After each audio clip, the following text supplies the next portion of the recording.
આપ જોઈ રહ્યા છો સ્પાર્ક ટુડે ન્યૂઝ। ચૈત્ર નવરાત્રિના પ્રથમ દિવસે સુપ્રસિદ્ધ યાત્રાધામ પાવાગઢ ખાતે અન્ય ક્ષેત્રનો શુભારંભ કરવામાં આવ્યો છે। પાવાગઢ ખાતે અન્ય ક્ષેત્રનો આજે શુભારંભ થતા જ પાવાગઢ ખાતે દૂર દૂરથી આવતા દર્શનાર્થીઓ ચા નાસ્તા અને ભોજનની વ્યવસ્થા કરવામાં આવે છે। સાથે સાથે જ પાવાગઢ ખાતે ડોર્મેટરી વિશ્રામ ગૃહની આજથી શરૂઆત પણ કરવામાં આવી છે। શ્રી કાલિકા માતાજીના ટ્રસ્ટ પાવાગઢ દ્વારા સંચાલિત અન્ય ક્ષેત્ર અને વિશ્રામ ગૃહનો આજથી પ્રારંભ થતા જ ભાવિક ભક્તોમાં આનંદની લાગણી પણ જોવા મળી છે। સાથે જ કાલિકા માતાજી ટ્રસ્ટ પાવાગઢ દ્વારા એક સાથે 600 થી 800 યાત્રાળુઓ બેસીને જમી શકે તેવા અન્ય ક્ષેત્રે ભોજનશાળાનો પ્રારંભ થયો છે।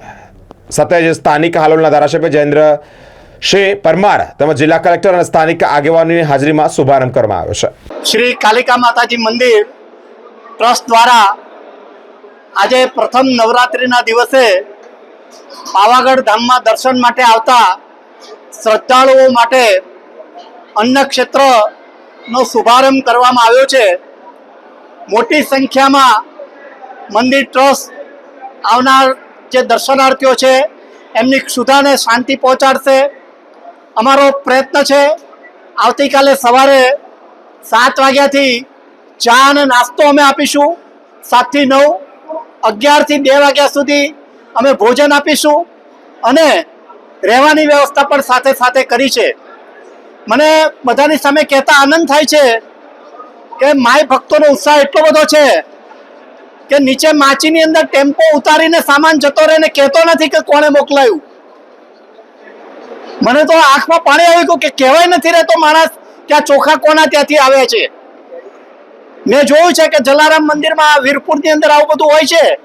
અહીંયા પણ માતાજીના શ્રદ્ધાળુઓ દ્વારા આટલા મોટા પ્રમાણમાં આ પ્રમાણે લોકો આ યજ્ઞની અંદર ઇન્વોલ્વ થઈ રહ્યા છે। હું એમની ભાવનાઓને બિરદાવું છું। આદરણીય અમારા અહીંના સ્થાનિક ધારાસભ્યશ્રી એમના પણ ઘણા બધા પ્રયત્નો છે જેના કારણે અહીંનો વિકાસ, આ યાત્રાધામનો વિકાસ શક્ય બન્યો છે। યાત્રાળુઓ વધુમાં વધુ સારી રીતે આ બધી સેવાનો લાભ લઈ શકશે તેવી મને આશા છે। આપ સૌને નવરાત્રિની મારી ખૂબ ખૂબ શુભકામનાઓ। ભારત માતા કી જય, જય માતાજી।